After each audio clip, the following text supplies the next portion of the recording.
Good morning, everyone. I am honored and amazed to see that many people after the party. You're all awake, you're all here. This is the best audience because they stayed till the end. My name is Pierre Roman. I'm a cloud advocate with Microsoft. With me I have Vinicius Apolinario. One Get that right? One day you get it. One day I'll get it. And unfortunately, Amy is not with us, so we had to kind of shuffle things up this morning. She caught a bug at a conference, so make sure you wash your hands. Purell, you know the drill. So she's at the hotel recuperating, so we wish her well. So today we're going to talk about essential Azure IaaS VM tools for IT. What does that mean? So in our case, it means you already have environments that you're running. You have VMs, or you're deploying VMs into Azure. You're coming in. So how many people here have been running VMs in Azure for a long time? Okay, now I have imposter syndrome. Anyway, so we're going to show you some built-in tools. Nothing new.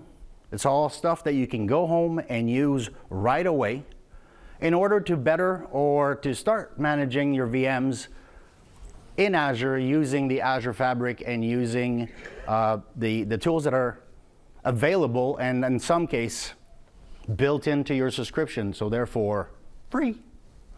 We're not going to tell you to rip and replace SMS or SCOM or whatever you might be running in terms of management infrastructure for your environment. But we'll show you some stuff. Hopefully you get some tidbits that you can take home right away. Some of you that I've seen some very nice faces here that have been with us on Tuesday for the pre-day. And this is a condensing, it's like 5 hours of content that we've tried to condense into 45 minutes. And because of that, I'm gonna let Vinicius get on with it. Yeah, all right, let's do it. We have 72 slides to get over, so let me get started. I'm just kidding, no. I have one slide that says that this is a demo. So let's get into it. But I'm gonna stay on PowerPoint because some of the things that I'm gonna show actually require some time to deploy. So instead of being here, just watching the screen, I prepared a video for you so I can talk about what is important and relevant about the demo that I wanna show. You can understand what's going on, but then see that it's happening in action, and you see the green tick saying that deployed correctly. Sounds good? All right, so again, this is a video. I'm on the Azure portal, and the first thing I want to talk about is boot diagnostics. Now, if you are in your own data center and something goes wrong with the server is not responding, what do? You go across the hall, open the door, pick up the server or the console, the QVM, and then you log into the server and check what's going on. It's not booting, something happened, right? How do you do that on an Azure VM? You don't have access to the data center, I don't have access to the data center. If the VM is not booting, what do you do to actually see what's going on before the OS even starts, right? Don't you just delete the VM and recreate one? How many of you have done this? Okay. No shame on that, I did that as well. It's easier, right? But in some cases, it might be a server that you don't want to lose. So let's get through it. So what I'm going to do is I'm going to open this server here. It's a Windows server. And the first thing I'm going to enable here is not exactly for boot diagnostics, but it will also help you for the stuff that Pierre is going to talk about, which is the diagnostic settings that basically enables an agent inside of the VM, so that VM can actually start talking to the Azure Fabric, provide some context to the Azure Fabric on what's going on inside of the VM, regardless of networking connectivity, right? So even if the VM is not connecting to the network, you can still get some information about what's going on in the VM from that configuration. Now, for boot diagnostics, we also have to enable a storage account where we save some logs and some information about the VM.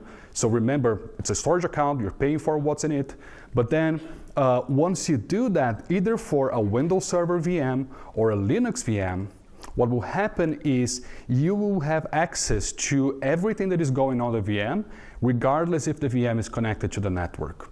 Now, I'm doing this for the Linux VM. I'm using a custom storage account because I want to have the flexibility and control on this storage account. All right, this has been enabled. Of course, this will take longer if I was doing live, but let's see what this gives you. So how many of you go to Hyper-V or your vCenter servers and then you double click the VM and it opens up the console? You do that on a daily basis, right? That's exactly it. You have a screenshot of your VM running inside of the Azure data center, regardless of what's going on the VM from a connectivity standpoint. And I can do that to a Linux VM as well. I can have a screenshot of my Linux, not so much stuff as the Windows VM as you would expect, but gives you an idea on if there's an error message before the OS is able to actually load. You can see what's going on and you can start the troubleshooting from there. Now, next we're going to talk about a few things regarding how you can, from that moment where you know what's going on the VM, what to do and what are the tools that might help you with that. Before I do that, I want to talk about Auto Manage. Auto Manage is a feature in the Azure platform that allows you to establish a baseline on what to do with the VM in terms of traditional and regular RT operations like backup, your anti-malware configuration, and other configuration about the VM.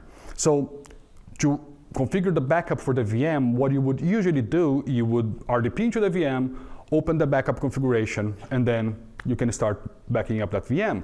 Now, for Auto Manage, what we used to have is we used to have a set of production or development and testing environment profiles.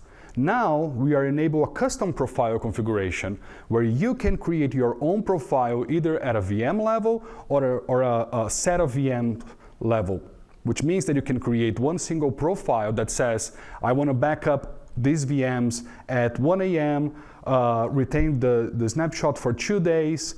I want the anti-malware running on all of these VMs, and I want to run a scan on a specific day, either a full scan or a quick scan.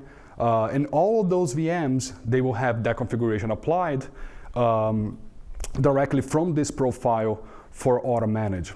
And you can use Auto Manage for other stuff. Like, for example, I want to enable the security baseline and even the boot diagnostics that I just mentioned.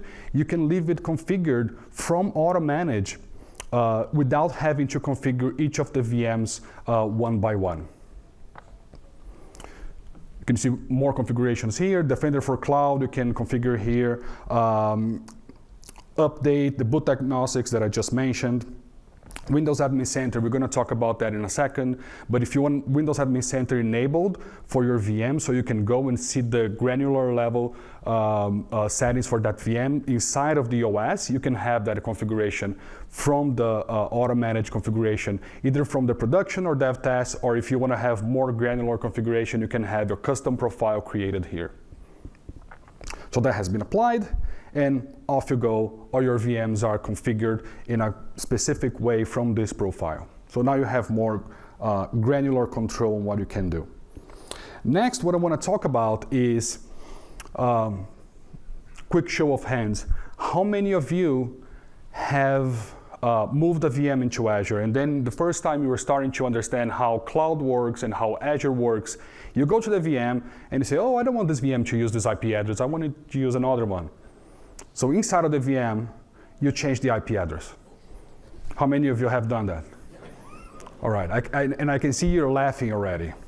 Because what happens if you do that is you lose the connection to the VM, right? What have you done? For those of you that have raised your hands, what did you do to fix the problem? You recreate the VM, the entire VM. Some people are more in the troubleshooting thing. I really don't want to lose this VM, so what I'm going to do is I'm going to remove the NIC and then give it another NIC, right?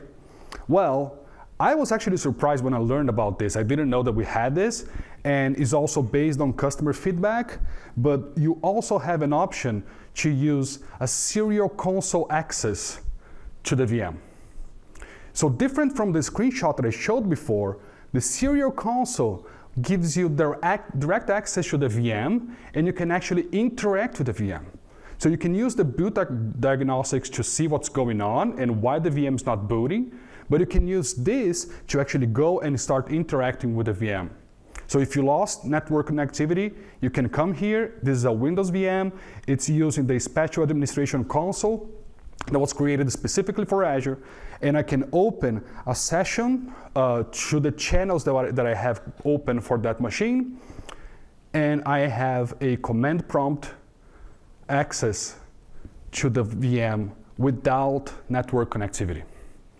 This is pretty cool. This is as if I was right in front of the Hyper-V host running in the Azure data center.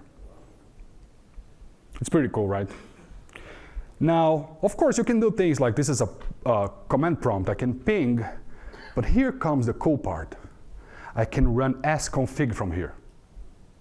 So all the settings that you are familiar with from sconfig, including changing the network settings, are available here as if you were in front of the VM. So for all those of you that are server huggers, you can now hug your server inside of the Azure data center. I like my blinky lights. Right? I'm a server hugger too, but now I hug containers. All right, let's move to the next one. So that was Amy's portion of the demo. Unfortunately, she cannot be here with us today. Let's talk about some other things. Now, I talked about how you should not be changing the IP address of the VM directly from inside of the VM, right? Of course, most of you know already how to change the IP address of the VM.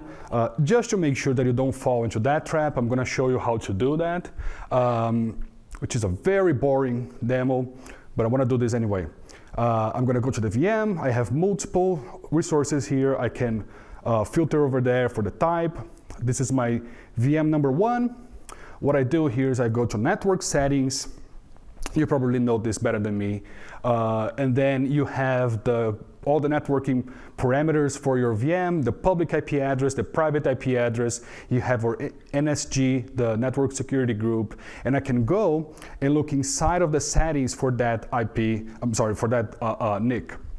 Now, this is the IP configuration for the VM. What I want to do here is I want to say I want a static IP address because I want to be able to say what is the IP that I want to give to this VM.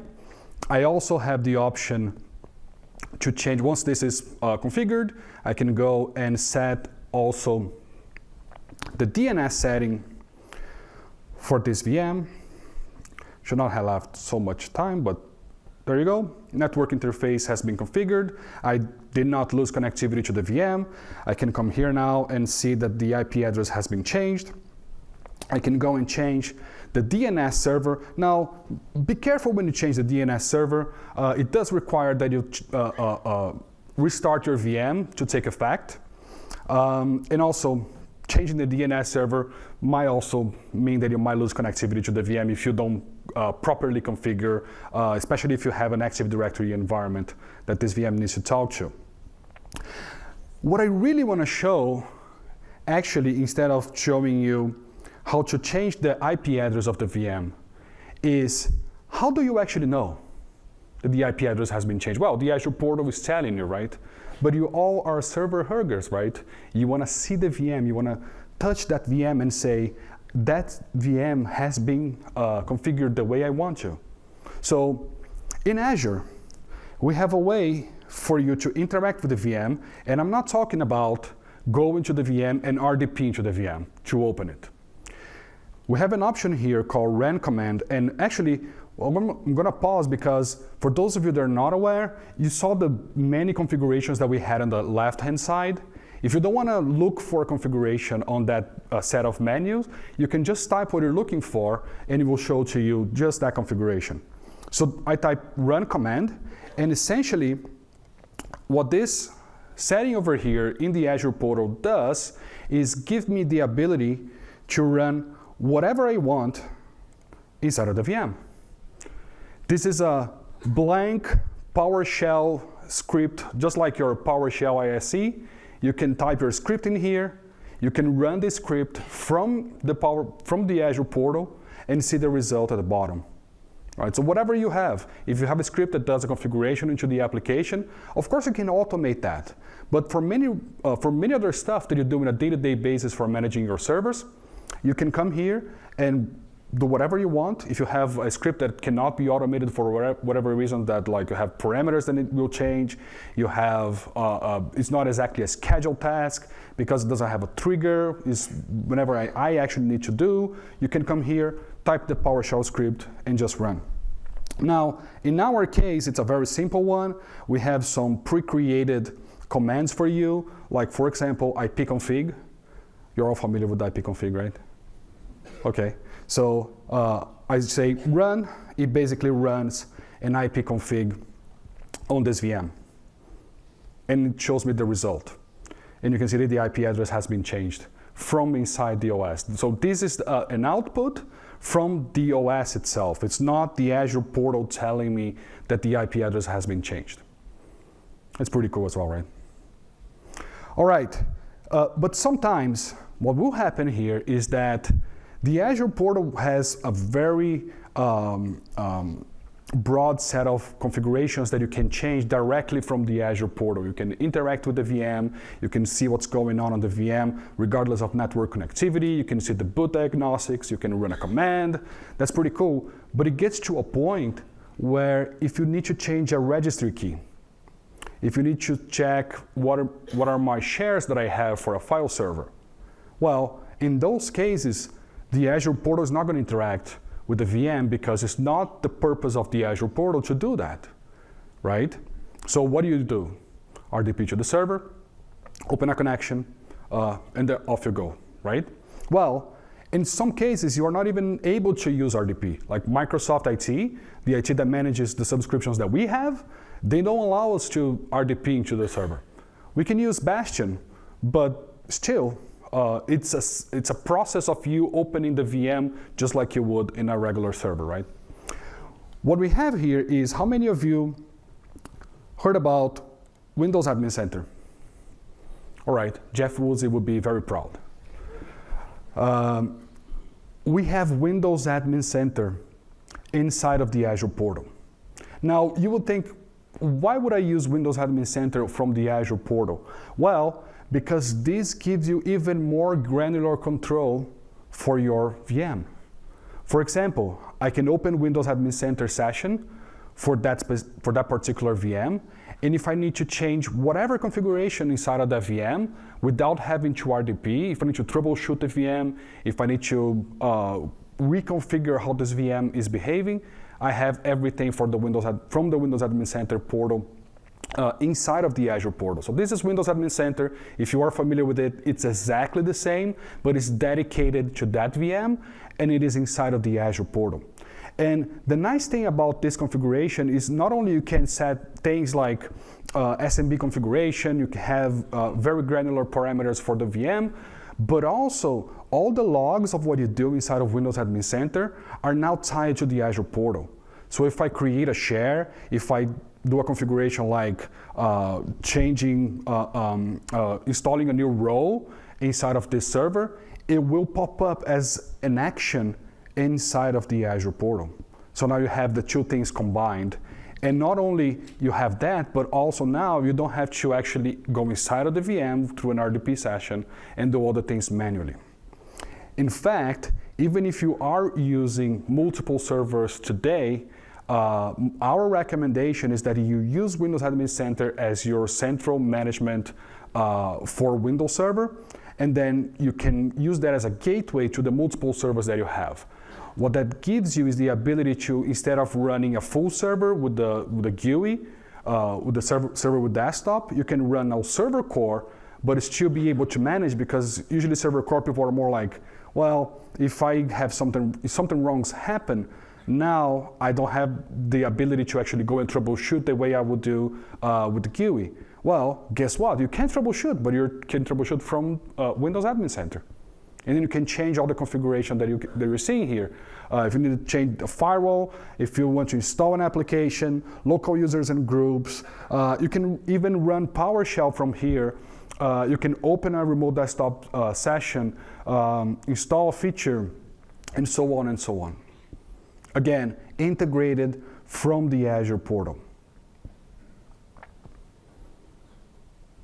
Pretty cool, right? All right, so with that, I'm gonna pass it over to my friend Pierre, and take it over. All right. So Vinicius just did a whole bunch of changes in our environment. Changed some logs, installed some features, ran some PowerShell stuff. I'm not comfortable with that because I don't trust anyone. No, I'm just kidding. What I trust is that I can keep an eye on my VM and know what's going on, because really the key to a healthy environment is active monitoring. And active monitoring does not mean for me that I'm over Vinicius' shoulder looking at what he's typing, because I don't have that kind of time. Hi. Hi. But I do have tools that will do this for me.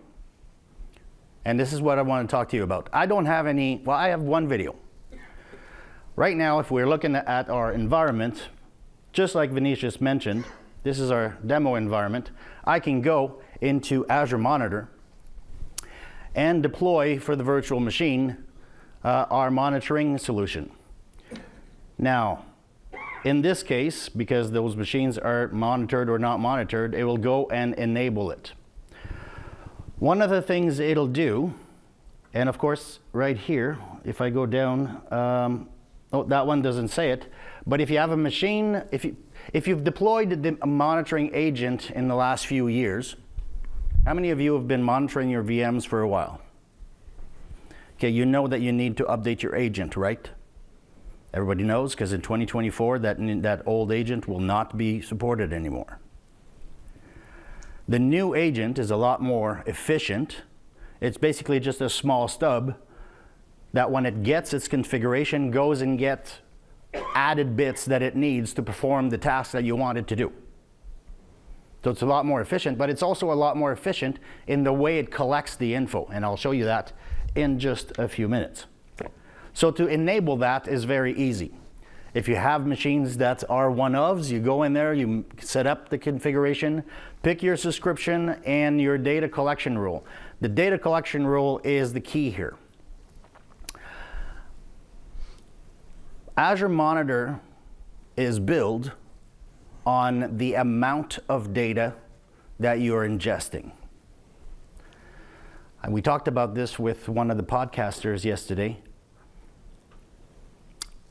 At the pre-day, one of you, and I don't know if you're in the room, I can't really see all your faces here, told me that the monitoring for his workloads online is 30% of his total Azure spend. Last year at Ignite, one guy told me that it was 60% of his Azure spend. Now, how do you think that happens? When somebody sets up their collection rules allows you to say, I want performance metrics. What do you think that person did? Give them all. So collect all of the performance metric. Go to the event viewer. Normally you'd pick like the critical, the errors, maybe the warnings. But no, he wanted the success and the verbose. For system, for application, for security. Audit logs or authentication failures. Yes, absolutely. Authentication successes. Maybe. I can see that if you're tracking 10 failure followed by a success, that you may want to look into it.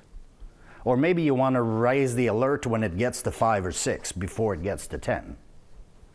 This is all stuff that's made available to you to make those decisions based on the Azure Monitor agent that has now been deployed on our machines. And the easiest way to do it, as Vinicius mentioned, is to use Auto Manage to automatically deploy to any machines that you're in your environment. Or use Azure Policy, which is another tool that you have that you can leverage, to say any new machine in my environment gets the Azure Monitor. But then you get to pick. If it's a critical server, maybe you want to get a lot more data as to the state of its health. If it's a smaller, like a side project that, or maybe that's one of those servers that is running in your data center or in your environment that you're not quite sure who put it up, you're not quite sure what's running on it, but you're afraid to turn it off. Do we all have one of those? What, if you want to know what somebody mentioned, not mentioned, but called it the whack-a-mole rule. Ever heard of that one? So you go to Azure, you go to the NIC with the fabric, as Vinicius showed you to do, and then you just disconnect the NIC from the machine. So the machine's still running, you're not broken anything, but now you can't access it. And you know that in a room full of people, somebody's head will pop up. At that moment, that's the new owner of the workload. Anyway, so that gives you policy, auto manage. These are all ways that you have to integrate and get your information or your VM in the state that you want so that you can keep an eye on it. And now I'm going to, did I make my offerings to the demo gods today? I don't know. We'll see. We'll see. So we have our machine here, our demo VM, and we have the Insights. So Insights is the evolution of multiple renames and tweaks of services over the course of many years. If you were running, how many of you are running SCOM? Okay, there's a few of you, System Center Operations Manager. And you've obviously deployed Operations Pack or Management Packs. So Insights are kind of like management packs. So what did you do when you deployed the management pack? You just set, deploy, and enable all alerts. Then the next day, your inbox was full. So Control-A, delete. The day after that, it was full again, so Control-A, delete. The third day, you go, if it's coming from them, make a rule, delete them. You're laughing because you've done it. But with our environment, you can pick and choose what you're going to, or what the thresholds are going to be. So in this case, I'm going to go and analyze my data. We've already deployed the agent to it, so it's giving me performance data on this. Anything I see on this screen, I can write an alert for. Anything. Plus, this is probably one of my favorite piece of this. It's moved a bunch of times, so you'll look into it in Azure Monitor, you'll see a service map, and next to it, it'll say deprecated. So don't be scared. We're not taking it away, we just moved it. We're good for that. So we go into service map, and oh, there's no, let's see if that one works. See, I should have given my, let's try another one. This one's not enabled.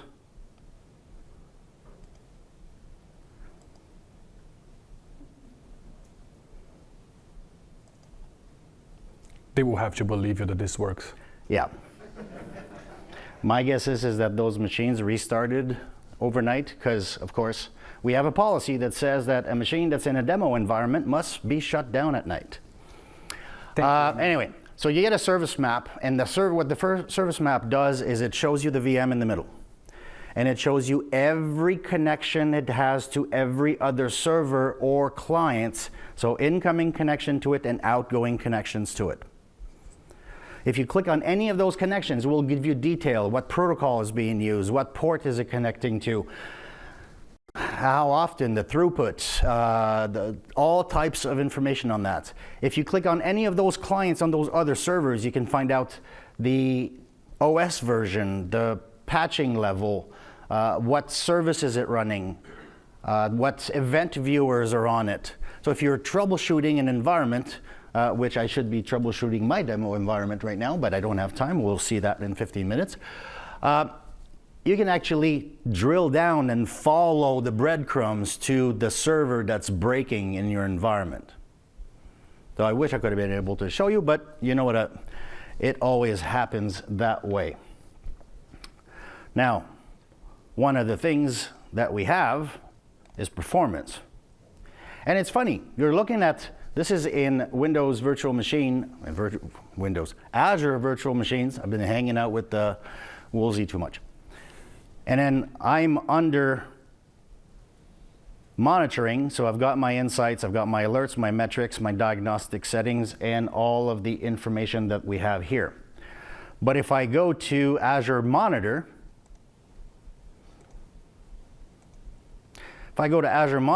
and I pick the same VM, so let's go to our environment here, I have the same information. We're not duplicating. Because of the agent sends it to a log analytics workspace, multiple different products, multiple different services will pull information from that and surface it to you when it makes sense. So if you're in the VM and you want to know its performance, you've got it right there. If you're in Azure Monitor and you're looking at the performance of 100 VMs or 1,000 VMs, it's all right there. It's all pretty much the same UI. You just have to pick what your time frame was or anything of that value. Now, for the alerts in Azure, in our environment, now I can see if there's any alerts in my environment. But if I go back to that server and I go to alerts, this one's not set up. Now this comes back to that management pack kind of look and feel. Because if I say view and set up, it's going to look at it and suggest a whole bunch of rules and alerts that I should check and ensure that I get the proper notification. And of course, you can use existing action groups. So in action groups can be you run a runbook script to fix something. Maybe you email the content owner. So that's the second option under notify by me.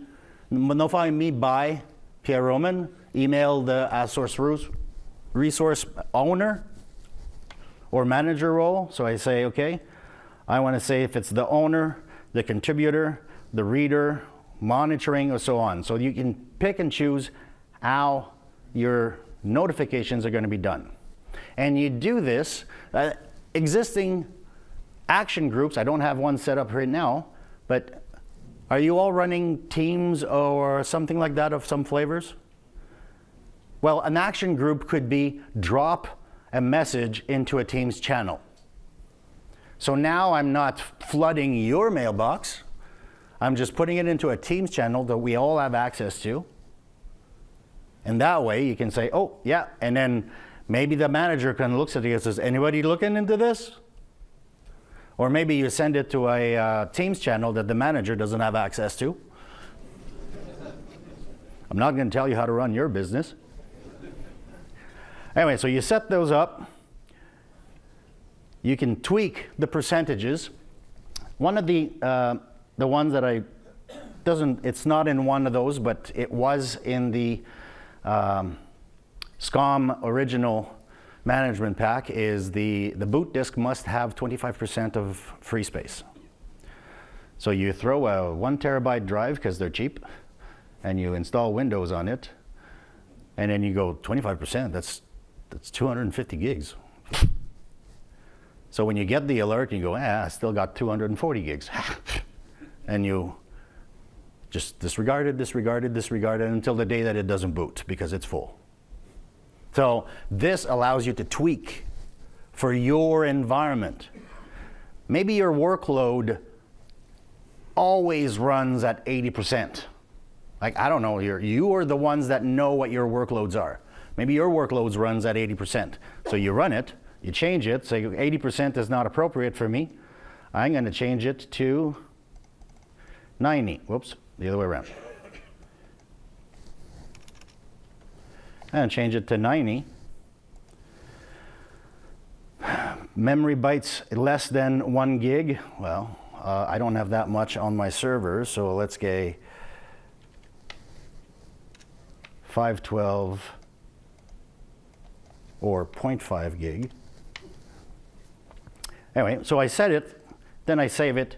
It creates the account. Now my phone is going to start buzzing because I've just added myself to an action group automatically. I didn't have to create one. I could have used one if it was already pre-created, but now I've just added myself to an action group. Now, if any of those things happen, I'm going to get an email, and it's got to get logged, and Bob's your uncle. Now, if we go to Azure Monitor, too many tabs, go to virtual machines. So in my environment, I know that I'm monitoring 26 servers. So those are all pretty much our demo environments and so on. And then I've got some corporate demo environments. But I also know that I've got 25 that are not enabled.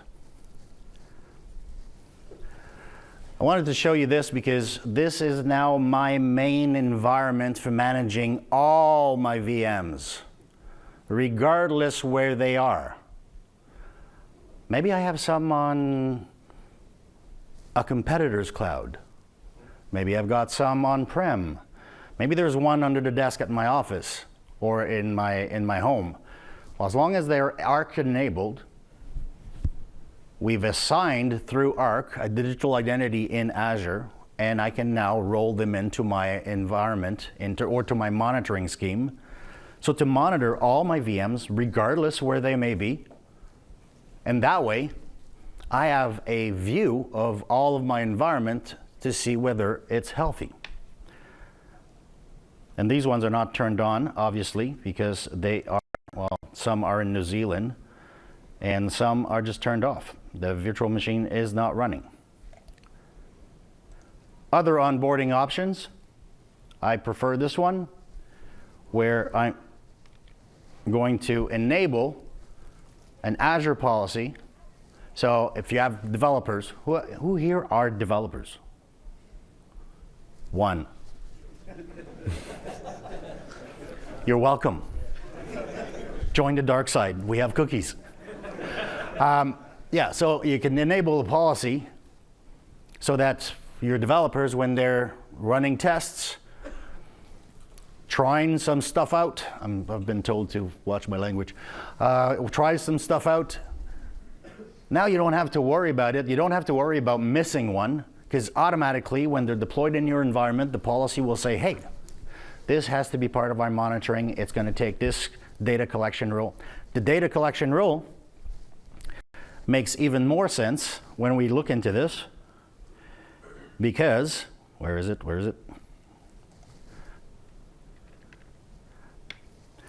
Our data collection rules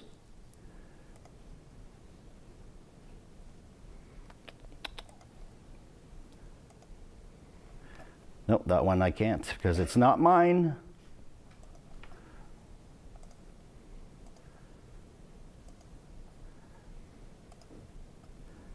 I can say, where's my data? Yes. I want my performance counters, but now I get to select them. That's what I was telling you earlier.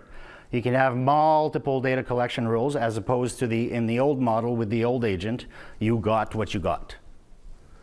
You decided, but it applied to everyone. So you could say, I want all these performance counters for this types of machines, and I want all these performance counters for these types of machines, and I want the Windows event logs or the IIS logs, or if you've got your own line of business application that you've created yourselves, through this, you can upload or ingest your log schema, and now it'll start analyzing your line of business application and alerting you based on the logs of an application that you've built in-house.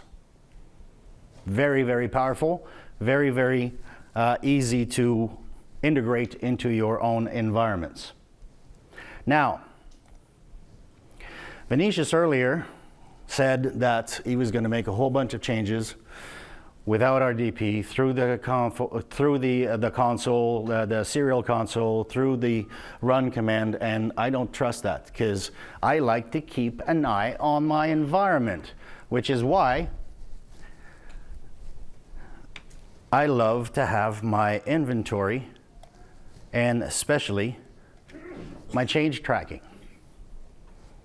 Because you know, when the server goes down and you ask the person who was working on it, what'd you do? What's the answer? Nothing. I didn't touch it. I swear, it wasn't me. I did not touch it. Then you look at the logs and go, So this allows you to do that. So we go into here and we can go into our inventory. And in our environment, in the last 24 hours, we've reported 13 machines in our demo environment have reported.